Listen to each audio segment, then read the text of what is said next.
I'm going to show you how you can easily get dice in Monopoly to go fast.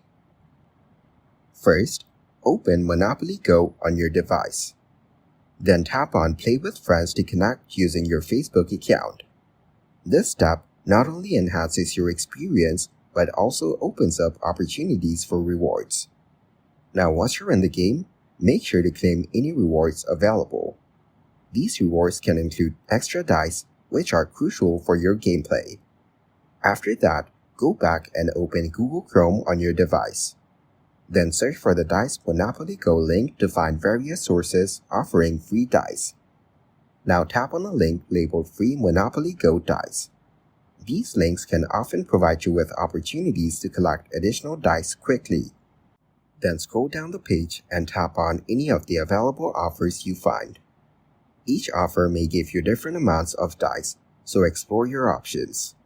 Finally, try different links regularly to maximize your dice collection and enjoy a more exciting gaming experience.